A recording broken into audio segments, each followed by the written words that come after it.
News when you want it with Bloomberg News Now. I'm Nathan Hager. And I'm Lisa Mateo. Lisa, we begin at the White House where President Trump says he has accepted an honor he's long said he deserves. The president says Venezuelan opposition leader Maria Corina Machado presented him with her Nobel Peace Prize medal during a meeting at the White House. In a social media post, the president called it a wonderful gesture of mutual respect. Machado compared it to a similar move 200 years ago when the Marquis de Lafayette presented a medal of George Washington to Venezuela's Simón Bolívar for liberating much of South America from Spain. The people of Bolívar are giving back to the heir of Washington a medal, in this case a medal of the Nobel Peace Prize, as a recognition for his unique commitment with our freedom. Maria Corina Machado may be hoping to get in President Trump's good graces following the ouster of Nicolas Maduro.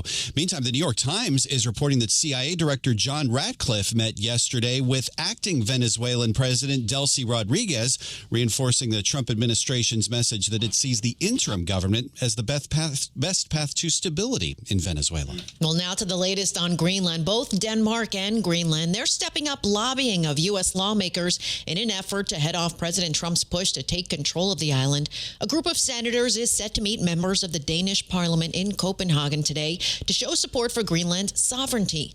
Jean Shaheen is the most senior Democrat at the Senate Foreign Relations Committee. She tells Bloomberg's Machado Hussein that the Senate is just looking for clarity. I don't think there is any concern on the part of our allies, Denmark and Greenland, about partnering with the United States. And that's the route we should be taking. It should be diplomatic. We should be engaging in conversations if there is an interest on the part of this administration in additional operations there. That's New Hampshire Senator Jean Shaheen. You can get the full conversation on Bloomberg's The Machado Hussein Show. It's available on the Bloomberg podcast channel on YouTube. High-level talks between Denmark, Greenland, and the U.S. earlier this week, while they ended in a stalemate. Well, meantime, Lisa, Bloomberg Economics has found President Trump is following through on more of his threats during his second term. In the first term, the president carried out about 40% of the threats he made, but that rate has risen so far in his second administration. It's leading some to say that the taco trade, investor shorthand for Trump always chickens out, may be fading out. We get more from Bloomberg chief emerging markets economist Ziad Daoud.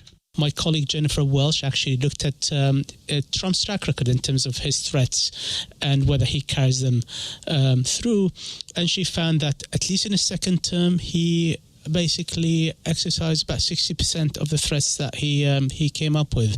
And that included strikes against Houthis in Yemen, that included strikes against Nigeria, and ominously for Iran, included also strikes against Iran itself. So not good news for Iran there. Ziad Daoud with Bloomberg Economics. And UN Ambassador Mike Waltz renewed threats against Iran at the UN Security Council yesterday, saying, quote, all options are on the table to stop the slaughter of protesters. In other geopolitical news, Nathan, China and Canada are normalizing ties this morning. The two countries reached a wide-ranging agreement to lower trade barriers, including a reduction in tariffs for Canadian canola and Chinese electric vehicles.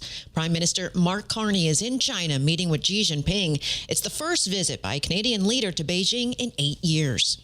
It's expected that within 3 years, this agreement will drive considerable Chinese investment in Canada's auto sector, creating good careers in Canada and accelerating our progress towards a net zero future and the auto industry of the future.